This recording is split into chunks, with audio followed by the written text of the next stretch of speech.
Assalamualaikum warahmatullahi wabarakatuh. Sahabat aspirasi, ketemu lagi bersama saya Atep Heru, tepatnya di program Aspirasi on the Story. Di episode kali ini Atep Heru bakalan membahas sebuah sejarah yang pernah tersembunyi yang ada di Purwakarta. Tepatnya kali ini Atep Heru ada di lingkungan rumah Cagar Budaya, tepatnya di Karangsari, daerah Citalang, Kecamatan Purwakarta, Kabupaten Purwakarta. Mau tahu seperti apa keseruannya? Mari kita ikuti. Dan jangan kemana-mana, tetap di Media Aspirasi Purwakarta. A few moments later. Oke, sahabat aspirasi, sekarang kita bersama salah satu Cicit ya dari Eyang Turunan ya? Sumadireja. Cuma di Reja. Nah, sebelum mengungkap sejarah bangunan ini seperti apa, Sebelah saya ini ada Pak Suganda dan juga Pak Dedi. ini saya pengen nanyain dulu ini Pak. Ini tuh Arsip- apa sih Pak? arsip itu. Arsip apa di sini Pak? Ini sebetulnya arsip yang memang ada catatan atau sejarah singkat yang memang ditulis di sini supaya memang kita kadang-kadang kalau tidak ada catatan kadang-kadang kan suka kabur lupa lagi. Lupa, Betul. ya. Ini pun adalah pernah saya bikin sesuai dengan cerita dari orang tua yang dulu memang masih bisa dipertanggungjawabkan tentang Sumbernya masih ada gitu ya, sumbernya, ya. sumbernya karena referensi secara ini memang tidak ada, dulu hanya cerita dari orang tua. Iya, Sekarang iya, kebetulan orang tua memang sudah tidak ada almarhum. Iya. Untuk waktu itu ya memang saya udah menulis gitu kan, menulis apa yang diceritakan. Ya. Jadi untuk mendukung cerita dari keadaan rumah Cagar Budaya ini. Iya. di sini. Betul. Nah, kalau bangunan ini tuh dibangun awalnya tuh dari tahun berapa sih Pak? Menurut cerita orang tua dulu, posisi ini dibangun kira-kira tahun antara 1900-1905 dibangun. Ini merupakan rumah tinggal pribadi dari yang pertama yang melaksanakan rumah Sumadireja. Dulu masih ada rumah Sumadireja. Pada saat itu beliau adalah sebagai lurah atau kepala desa Citalang yang ketiga. Yang ketiga. Bahkan sekarang ada istilah disebut Patinggi. Yang Tiga. tinggi ya. Patinggi 3. Mungkin nama Patinggi tersebut ya memang hampir di semua daerah itu ada nama Patinggi. Iya. Karena memang waktu itu pergolakannya masih dalam era penjajahan ya. Iya. Belanda memang mungkin itu adalah satu gelar yang memberikan karena beliau dulu sebagai pimpinan di lingkungan di sini yang memang mengemban tugas untuk menjaga stabilitas keamanan. Dan stabilitas keamanan dia sebagai koordinator keamanan Ya. biasanya itu mencakup bahkan tidak sedikit ya, kadang-kadang antara 3 kampung atau berapa kampung. Nah, ini adalah sebagai koordinatornya yang dituakan mungkin yang orang yang dipercaya, yang mengayomi, yang bisa menjaga stabilitas keamanan itu. Karena terus terang dari dulu juga kan penjajah itu nggak mau ada keributan, ada kericuhan, Iya. walaupun dia iya. sendiri adalah memang itu. Iya. Dan terutama mungkin mengantisipasi ya istilahnya ada semacam dari lingkungan atau Iya. apa-apa gitu.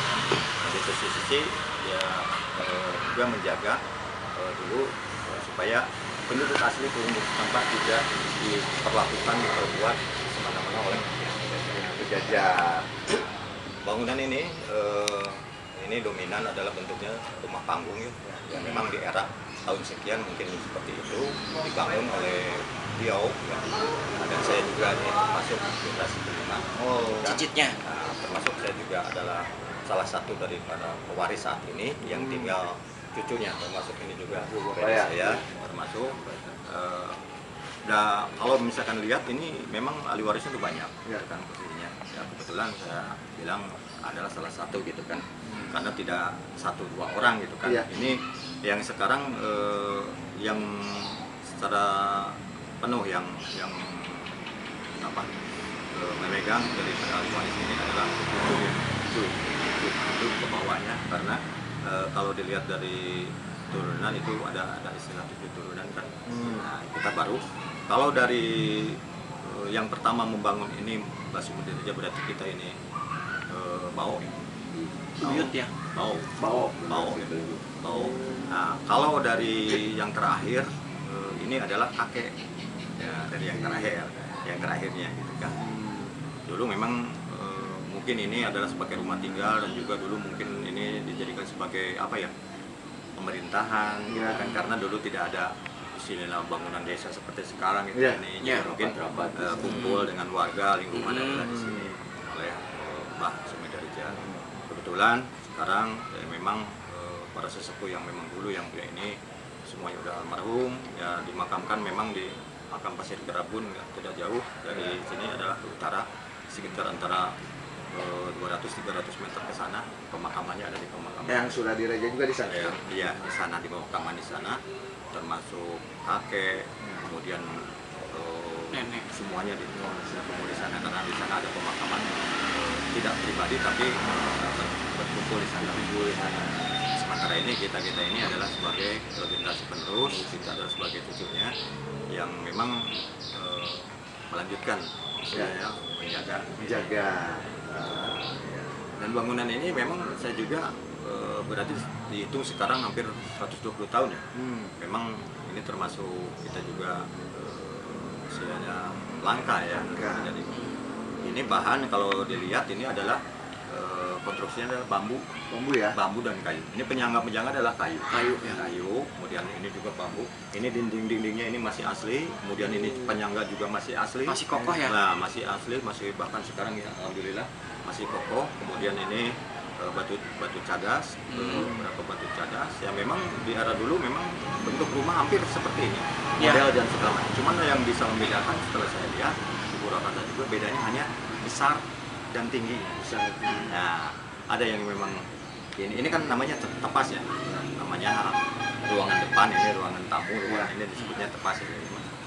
Ini agak lebih luas, lebih besar. Kadang-kadang yang taruhlah penduduk biasa mungkin karena ini memang orang yang dulu memang dianggap orang yang lebih ini ya, dulu ya memang mungkin orang yang lebih berpengaruh gitu ya. Ini ya, karena memang dari cerita orang tua dulu juga ini ngebangunnya dulu tidak istilahnya kayak sekarang, istilahnya mungkin atas inisiatif warganya itu membantu membangun gotong royongnya. Memang mungkin masa lalu masih melekat lah posisinya gitu lah. Ini hasil karya dari lingkungan, karena memang ini seorang yang memang dituakan, seorang pemimpin kampung gitu kan, yang Patinggi ya. Patinggi ya, istilah disebutnya juga Patinggi, bahkan Patinggi 3, karena ada Patinggi 1, Patinggi 2, Patinggi 3. Iya. Dulu Patinggi 1 itu adalah kakaknya, berada di sana, yaitu Raden Mas Pangsayuda. Kemudian lagi ke adiknya Raden Mas Arfin, itu masuk juga tamu pembinanya gitu kan.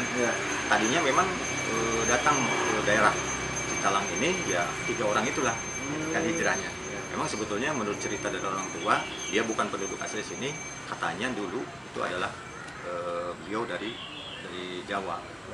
Brebes ya katanya. Nah, dia keturunan dari Bupati Brebes. Gitu. Entah itu adalah putranya atau memang ada kaitannya dengan keturunan dari Bupati Brebes. Cerita dulunya memang masih di zaman-zaman penjajahan dulu ya, memang menurut cerita orang tua dulu memang dia bisa masuk ke daerah sini ya memang karena pergolakan penjajahan. Dia mencoba untuk membantu mengusir penjajahan, cuma memang situasi dan keadaan memang tidak memungkinkan.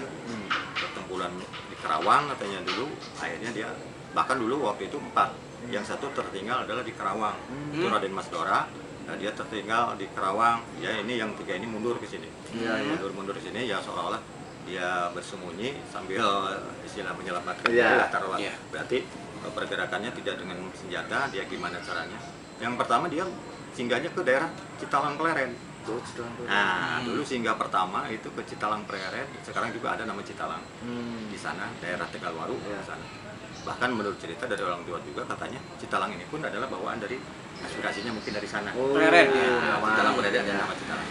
Mungkin dari sekian lama di sana ini dia lagi cari pemukiman baru. Nah, akhirnya larilah ke sini. Akhirnya dari Purwakarta bagian timur ketemulah kampung ini yang dulu masih daerahnya, kampungnya seperti di mana mungkin katanya menurut kita termasuk dari sejarah desa pun dulu Citalang itu masih hutan belantara, termasuk banyak Karangsari. Karangsari ini kampung ini posisinya. Itu adalah kampung Citalang. Dulu bahkan waktu ketemu bahkan bukan Citalang, dulu katanya Cibaliung yang pertama diketemukan. Cibaliung. Nah, mungkin dulu masih penduduk pun masih belum banyak masuk Iya. orang ini. Nah orang ini mungkin ada pengaruh, orangnya beda, jadi sudah buka lahan di sini, bangun sebuah perkampungan, Iya. gitu kan, akhirnya berbaur dengan lingkungan setempat, gitu kan. Pada akhirnya sampai dia ditunjuk sebagai pimpinan kampung. Gitu. Ini dari 1, 2 sampai ini adalah yang ketiga. Termasuk ini adalah Mbah Sundarja, ini adalah yang paling bungsu. Gitu kan, terakhir. Ini adalah paling bungsu dari 4 bersaudara. Tadinya awalnya memang 4 bersaudara, ini adalah yang paling bungsu. Iya, iya. Kalau yang 1, 2 itu mungkin di Citalas ya seperti ini ada sekitar 70% lah memang masih untuk Masih orisinilnya masuk ya. penyangga, kayu, kemudian dinding ini bilik. Masih kokoh lah ya Pak ya. Dinding bilik ini juga masih aslinya. Itu kan masih aslinya dari dulu. Bentuknya pun masih sama. Karena memang persyaratan sebuah candar itu begitu ditemukan. Itu harus sesuai dengan itu aslinya. Iya. Harus sesuai. Bahkan dari warna, Iya. itu kan dari itu tidak boleh Dirubah. Coba. Tapi ini tetap seperti ini. Iya, sekalipun misalkan ada perbaikan macam cat, kita harus bisa meniru warna Iya. cat ini. Dari awal. Nah, gitu. Yang aslinya Karena pas gitu ya? begitu cat ini diketemukan, diinventarisir, kemudian ditemukan oleh tim ahli, ini bentuknya ini. Ya tim ahli nggak mau merombak. Sekalipun waktu itu saya ini mengajukan, ini sebetulnya bukan bilik ini, Tapi kayak diskat-skat ya. bukan ini kayu Seroja. semacam Kayak kayu kalau di ala-ala kalau di Betawi. daerah ala Betawi itu kan Ya. katanya seroja. Seroja, Cuman sayangnya nggak ada satupun contoh. Gitu kan. Jadi pas dia diketemukan seperti ini ya dia nggak mau merubah bentuk aslinya. Iya. Nah, kan pas begitu diinventarisir ditemukan dia udah melihat seperti ini ya seperti inilah. Gitu kan. Sekarang juga ini paling memperbaiki ini yang lapuk-lapuk kemarin juga. Ini pernah tahun 92 ini pernah direnov oleh Berarti udah ada 30 Lama. tahun lebih ya Pak ya. Ini renovasinya. tahun 92 berarti ya 30. hampir udah dulu pertama renovasi termasuk dengan pemagaran, kemudian batas lintas situs posisinya dulu berbarengan dengan ini merenovasi, kemudian ini juga sama, ini termasuk baru, ini bayang nasi yang itu ditinggal kan beda. Awi. Apa sih namanya? Oh, itu masih asli. Ini sebutnya kalau bahasa Sunda taluku. Taluku ya. Taluku. Nah ini baru ini termasuk ini anyaman baru karena ini dianyam di atas, makanya tidak ada sambungan. Karena mengikuti dulu memang seperti itu juga sama. Kita bisa perbandingan itu lebar kayu bambunya sama ini kan jauh. Ini buatan baru. Kemarin tahun 82 pas ini direnov ini baru. Dan cuman saya minta itu yang di dalam tolong tinggalkan gitu kan. Sekarang juga kesannya kan udah hancur, udah lapuk. Iya. Kalau pakai kayu kan takutnya kan nanti malah rembes ya. Sebenarnya gini, bukan berarti pakai kayu tidak boleh. Karena dulu dasarnya adalah seperti ini. Ya. Nah, sekalipun dia renov, itu tidak boleh merubah daripada struktur yang waktu diketemukan. nanti malah menghilangkan. Namanya cagar budaya itu. Jadi tidak boleh merubah bentuk, warna, Ya. gitu kan dalam artian. Ya. Itu yang keaslian daripada bangunan tersebut harus tetap terjaga. Nah, terus ada lagi Pak Ganda ini katanya dulu sebelum dipugar ini pagarnya gitu ya. Ini katanya pakai bambu ya dulunya. Ya dulu sebetulnya mah ya masih belum aja, nggak ada batas yang terdata waktu itu tuh ada kalau nggak salah tinggal benda bergeraknya itu senjata tajam ya, seperti pedang 2, kemudian keris 3, kemudian ada mesin jahit pump 1, Jahit ya? nah mesin jahit pump yang ada yang terdata ya posisinya yang masuk data. Kemudian yang lain-lainnya itu adalah dulu kebetulan Tuan Mamang dia sama ahli spiritual juga Iya. banyak. Jadi banyak barang yang nitip, yang lainnya adalah titipan yang Iya. termasuk ini juga bukan hasil dari peninggalan. Iya. Dia juga termasuk banyak misalnya barang-barang penitipan. Hanya yang dulu yang masuk dalam registrasi pendataan itu yang masuk dulu adalah tinggal istilahnya pedang 2, kemudian garisnya 3, Iya. yang itu yang banyak itu termasuk barang-barang yang memang dulu selagi sama adik sehingga itu banyak yang titipan juga posisi termasuk ini juga ini bukan nasi itu bangsa misalnya jublang atau itu alat penumbuk padi posisi itu kan udah zaman dulu ya. Nah properti dulu memang seperti itu peralatan perkakas yang memang dulu masih sifatnya tradisional kan. Iya. Masih tradisional ya serba dari bambu dari kayu posisinya kan dulu tidak ada seperti sekarang ya barang-barang ya memang banyak dari plastik, banyak Mesin. dari logam itu Ya. mas semua perkakas saya juga ingat waktu di dapur di sana juga banyak perkakas yang memang dari tradisional, paling juga dari tanah liat gitu kan. Bahkan centong ini juga kadang-kadang dari istilah batok kelapa posisinya. Iya, Itulah. betul. Termasuk untuk apa? Mendinginkan nasi gitu kan posisinya itu seperti dulang itu kan itu dari kayu banting itu. Banting ke apa ya? Nah, ini kan bangunan ini kan sudah lebih dari 100 tahun lah ya Pak ya. Artinya kalau dikategorikan ini kan sudah termasuk cagar budaya Pak ya. Nah, statusnya. Nah, misalkan pemerintah ingin membudidayakan, ingin memelihara ini yang sudah tertuang di dalam undang-undang kan menurut peraturan dari keluarga ahli waris sendiri bagaimana Pak tanggapannya Pak? Misalkan udah ini dijadikan untuk diambil istilahnya bahasa kasar diambil alih oleh pemerintah. Gitu. Kalau seandainya gitu kan. Sebetulnya ya dulu memang masih ada orang tua, masih ada termasuk orang tua. Waktu ada inventarisir pendataan tentang benda-benda museum keperbakalaan termasuk yang lain-lainnya, termasuk benda bergerak dan tidak bergerak, dulu pernah diinventarisir, termasuk tidak hanya ini, cukupnya Kabupaten Purwakarta Peningkatan. Dan cuman pada saat itu hanya bangunan ini yang lolos. Dari beberapa ya? Nah, dari beberapa yang memang diajukan waktu itu hampir seluruh Kabupaten Purwakarta yang lolos memenuhi persyaratan. Dulu sedikit ada simpal yang jadi persyaratan kenapa hampir satu bangunan itu pasti ditemukan masih asli, dalam kondisi asli. Kemudian pemiliknya masih pemiliknya, sementara yang lain itu ditemukan banyak yang sudah dirubah. Nah, berarti itu sulit untuk menyatakan bahwa itu sebagai benda cagar budaya. Walaupun memang secara sekian persen itu masih. Cuman waktu pas begitu masuk ke sana inventarisir, kemudian ada tim yang meneliti ke sini, ini termasuk adalah hampir sekian persen adalah masih asli. Nah, itu akhirnya ini yang lolos. Dulu yang menginventarisir itu adalah di waktu dulu itu adalah kantornya di Suaka PSP yang berada di Serang Banten. Jadi bahwa bangunan ini tuh emang sudah valid ya, sudah valid karena kenapa valid? Karena ada tim ahli peneliti yang sudah mendatangi bangunan ini. Bahkan udah beberapa kali apa ya? Bahwasanya bangunan ini tuh sudah memenuhi syarat bukan memenuhi syarat lah ya. Karena emang statusnya ini tuh kalau menurut apa yang sudah diceritakan oleh Bapak sudah menjadi cagar budaya lah, ya Pak ya. Ya sementara ini kalau kita belum ada pembuktian SK, itu berarti masih tetap diduga. Masih diduga berarti karena belum ada legalitas. Karena belum ada legalitas, ini dinyatakan sebagai cagar budaya. Kalaupun memang kemarin tahun 2020 memang muncul dari Bupati Purwakarta itu sudah menyatakan ini adalah sebagai benda cagar budaya, saya juga istilahnya tidak jadi keberatan kalau memang ini dijadikan sebagai benda cagar budaya. Secara hukum berarti itu sudah legal. Cuman kemarin pas proses lagi katanya akan di inventarisir ulang, akan diinventarisir.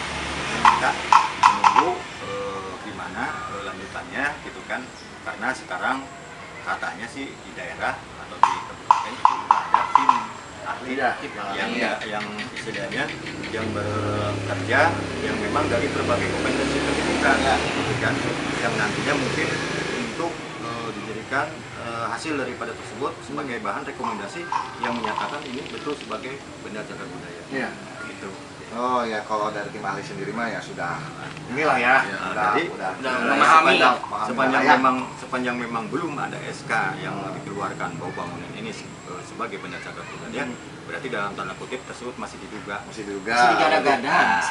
SK gitu ya. Surat keputusan diduga sebagai benda cagar budaya. Memang tahapannya seperti itu. Waktu itu inventarisir barang benda tersebut diketemukan, itu pas langsung wah ini diduga sebagai benda cagar budaya. Langsung tim ahli turun, nanti kalau ini dicek, oh ini betul udah memenuhi syarat sesuai dengan peraturan tentang cagar budaya gitu kan, udah memenuhi syarat. Nah, akhirnya kan ini dinyatakan sebagai cagar budaya. Jadi setelah hasil dari tim ahli sudah meneliti segala macam bahwa ini layak, per 60 hari sekian turunlah yang menyatakan bahwa ini sebagai benda cagar budaya. Itu berarti legalitasnya sebagai benda cagar budaya. Berarti cagar budaya posisikan. Otomatis kalau udah cagar budaya berarti terkurung pada undang-undang. ada perlindungan di situ posisinya. Makanya yang lain pun kalau apapun, karena yang namanya cagar budaya itu istilah sikapnya kan kita tidak boleh merubah, merusak, gitu kan, dan sebagainya macam lah itu, karena ada konsekuensinya, ada aturan hukumnya, ada pasal-pasal tertentu yang pelanggarannya, bahkan kalau lihat dari undang-undang itu mah hukumannya juga berat, dan dendanya juga berat, kan? Kalau dengan sengaja kita ini merusak yang memang udah ada pelang cagar budaya kita ini, itu terbenturnya pada aturan perundang-undangan. Iya, betul. Ya semoga aja nanti kedepannya ini muncul SK dan lain-lain. Kalau sudah ada SK dan itu mah ya, ini sudah statusnya menjadi cagar budaya. Otomatis udah resmi. Sudah di Kota Purwakarta kita ini yang kita cintai ini nambah objek wisata. Objek wisata dan juga sebagai tempat sejarah. Nah ini yang tadi yang saya ceritakan, ini salah satu barang-barang peninggalan. Ini termasuk barang-barang bergeraknya yang memang peninggalan, tinggal sajam ya, senjata tajam. Yang tadi disebutkan adalah yang terinventarisir sebagai peninggalan dari sini yang saya tahu, tinggal pedang ini 2, yang ini yang gede-gede, yang ini gede-gede ini 2. Nah, itu adalah yang dulu yang pernah saya tahu lihat. Kemudian tadi bilang ada keris 3, yang ini, kemudian yang ini, dan satu lagi kalau nggak yang ini, yang keris, yang ini, kemudian yang ini termasuk, ini adalah kerisnya. Kemudian tadi pedangnya itu ya. Kemudian yang ini adalah termasuk barang-barang titipan dari yang lain ya, yang luar. Kemudian ini ada ini yang peninggalan dulu yang terinventarisir. Ini adalah mesin jahit. Kalau istilah ini mah dulu katanya mesin jahit pap atau apa ya? Mesin tangan. Ini mesin jahit tangan ini posisinya. Mesin jahit tangan posisinya. Mesin jahit tangan. Kemudian ini mah ini adalah termasuk properti aksesoris, ini barang-barang baru ini mah. Itu juga sebetulnya peralatan baru. Ini juga perasaan ini yang dulu pernah dipakai di sini. Itu tuh termasuk jumlah itu juga ini alat penumbuk padi ya. Alat penumbuk padi. Ini dulu memang perkakas alat penumbuk padi, memang ini juga termasuk ini. Ini juga gitu. Saya tahu persis ini memang asli yang di sini termasuk ini.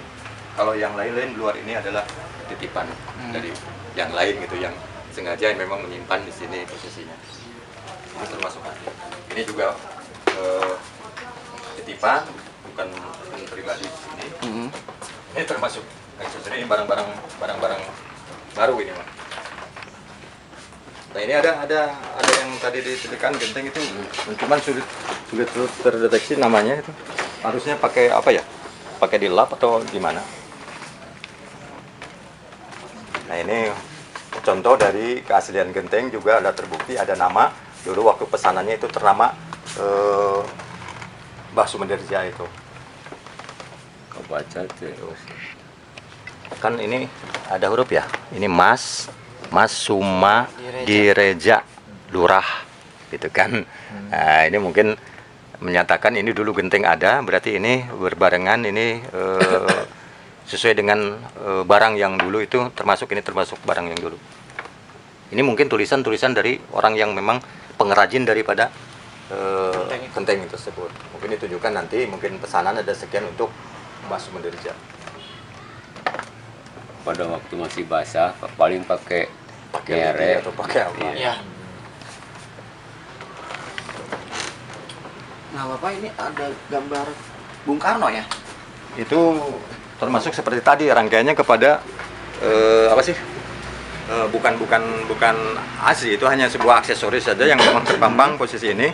Kebetulan waktu itu ada ya, sering dia kemana, sering kali ini ada barang ini dia bawa tempel. Ini mesti ini juga. Ini termasuk aksesoris yang memang tidak mendukung kepada ini, gitu kan? Bukan.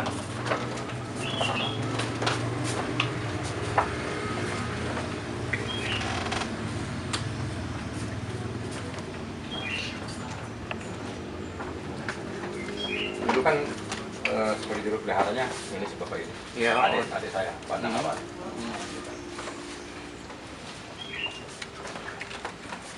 Nah ini ini saya taruh di sini. Waktu itu pernah ada yang KKN. Jadi dari Mas Pak Upi dia bikin semacam bata membuat ini. Malum namanya perempuan ya, semua mahasiswanya bikinlah ini, dia seolah-olah bikin cenderamata posisi ini, bikin ini. Ya udahlah, biarin. Jadi ya memang sebenarnya adalah ini. Jadi cagar budaya, seharusnya ini ada kecil di sini, kata saya cagar budaya. Kemudian rumah adatnya ada besar, rumah adat Gunung Citalang. Ya ini sesuai konsep, dia sebutkan rumah adat Citalang sesuai konsep yang baru sekarang ada mengarahnya ke ini gitu kan. Kalau dulu saya bangunan dan rumah kuno Citalang gitu kan. Ini mahasiswa UPI pernah KKN ke sini. Ini juga tertera tahun 2002 kemarin prosesi.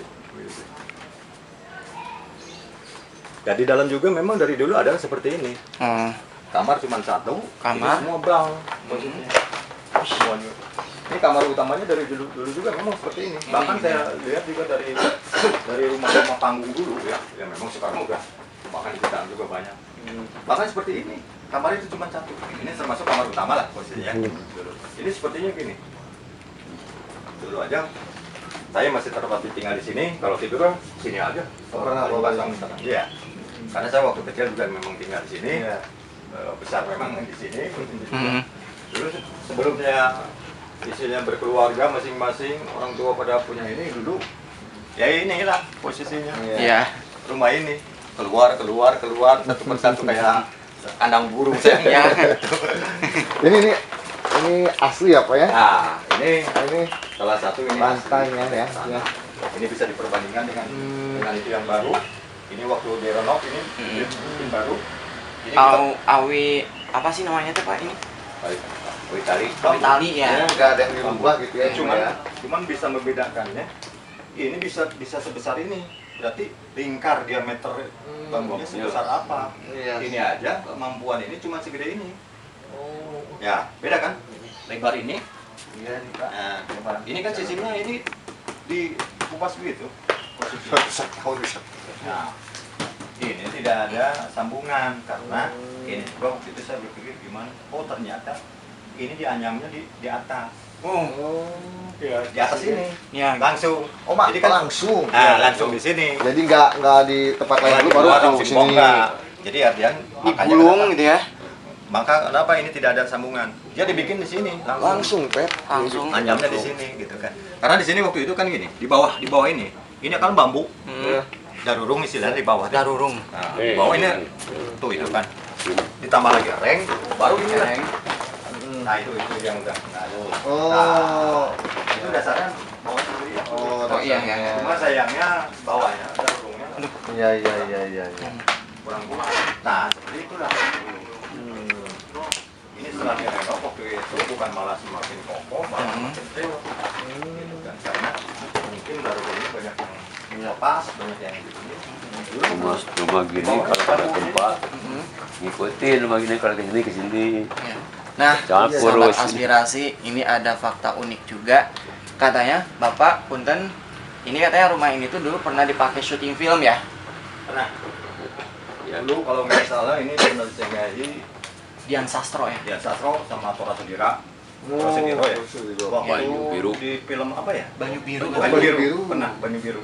Ini pernah shot di sini juga ini. Termasuk ke bagian rumah ini juga salah satunya termasuk ke depan. Termasuk waktu itu juga Cirata kan waktu itu ya. Pernah di film Iya, Banyu Biru ya Dian Sastro. Iya. Tora Sudiro, kemudian itu Dian Sastro memang pernah ke sini waktu itu di film. Oke, sahabat aspirasi, jadi seperti itulah. Jadi ATP Heru sama tim tadi udah masuk ke beberapa sudut ruangannya dan juga kita tadi udah memperkenalkan barang-barang unik peninggalan Eyang Epol ya atau Eyang Sumadireja ini. Nah, jadi jangan kemana-mana ya, tetap saya baik terus di Media Aspirasi Purwakarta. Ini yang menjadi pertanyaan buat Pak Ganda gitu ya, Pak ya, selaku maksudnya cicit dari Eyang Sumadireja di generasi kelima ya. Nah, ini yang menjadi pertanyaan, kalau dulu ini kan sempat ada plang ya Pak ya, plangnya nih gitu kan. Nah, ini sekarang plangnya di mana gitu kan Pak? Pelangnya memang sekarang karena sudah tidak layak, sudah tidak layak untuk dibaca. Terus karena memang tidak ada kesesuaian dengan ya istilahnya apa yang diputuskan oleh pemerintah sekarang. Oke. Nah, sekarang kan ada istilah nama kalau lihat sekarang dulu lihatnya adalah rumah cagar budaya, rumah kuno kalau nggak salah, bangunan dan benda-benda kuno. Cuman pas begitu lihat kemarin ya memang istilahnya ada istilah tersebut sebagai rumah adat Citalang, posisinya gitu. Cuman memang saya juga menunggu lagi sebetulnya pelang yang baru. Kalau toh memang itu udah istilahnya dikukuhkan ini sebagai benda cagar budaya, otomatis kan harus diikuti dengan pelang yang baru.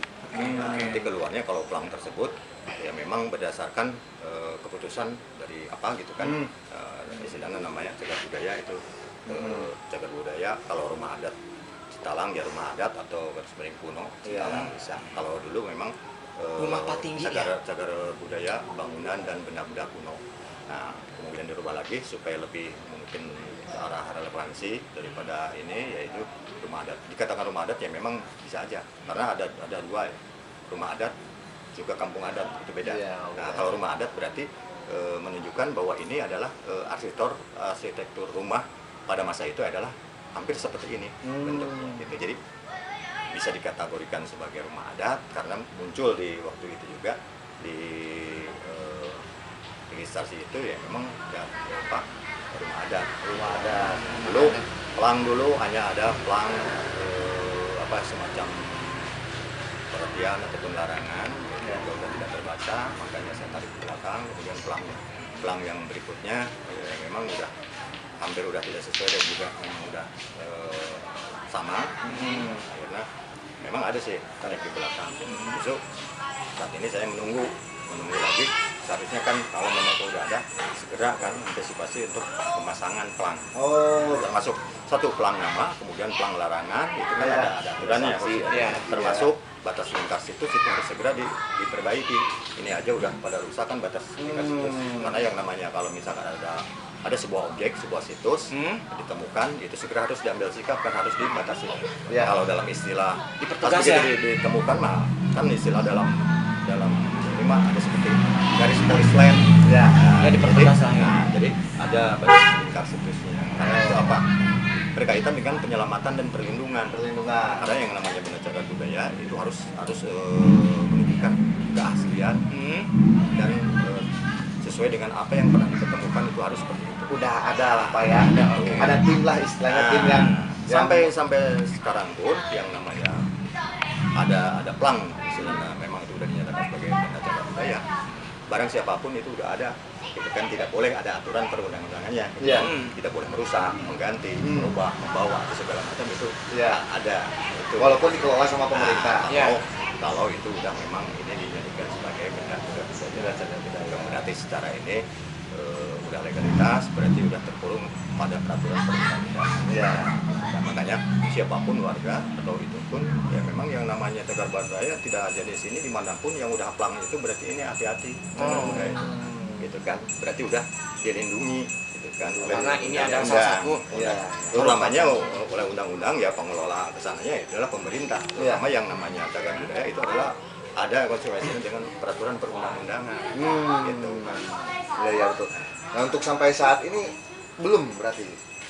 Sementara ini masih ngambang ya, masih ngambang. Jadi sepertinya ini masih dianggap diduga sebagai benda cagar budaya.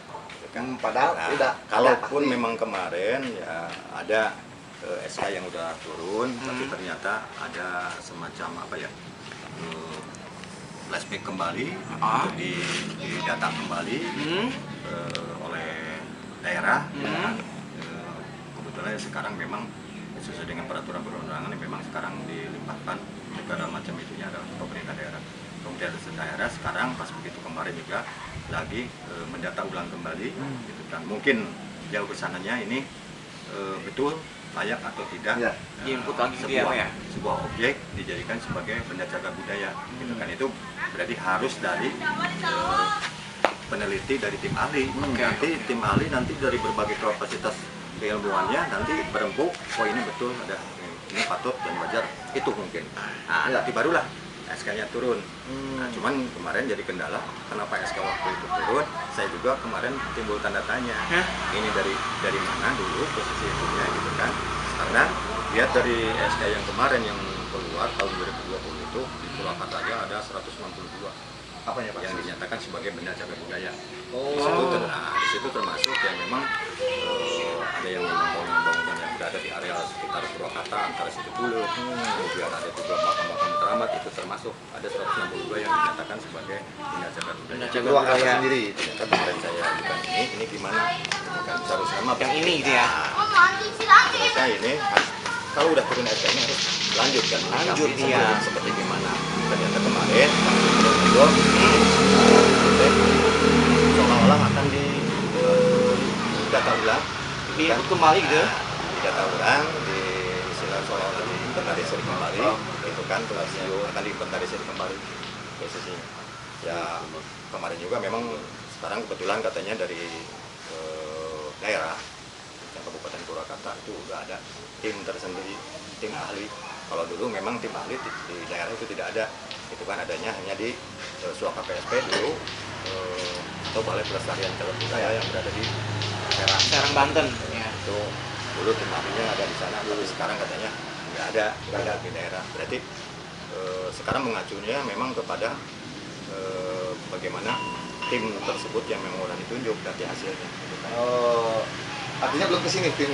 Udah, kemarin Udah ada hasilnya. udah dua kali dia survei melihat untuk ini gitu kan untuk ini ya mungkin untuk melihat melanjutkan posisi itu nantinya sebagai bahan rekomendasi untuk jadikan sebagai suatu putusan bahwa ini cagar budaya. Cagar budaya. Betul. Karena dari cagar budaya tersebut istilah kita tidak semena-mena menentukan bahwa ini adalah sebagai cagar budaya ya kan harus ada SK. Nah, sebelum ditentukan SK berarti harus ada perjalanan tertentu harus ada proses. Proses adalah bagian dari tim ahli peneliti kemudian dijadikan dasar sebagai rekomendasi yaitu untuk mengukuhkan ini sebagai cagar budaya.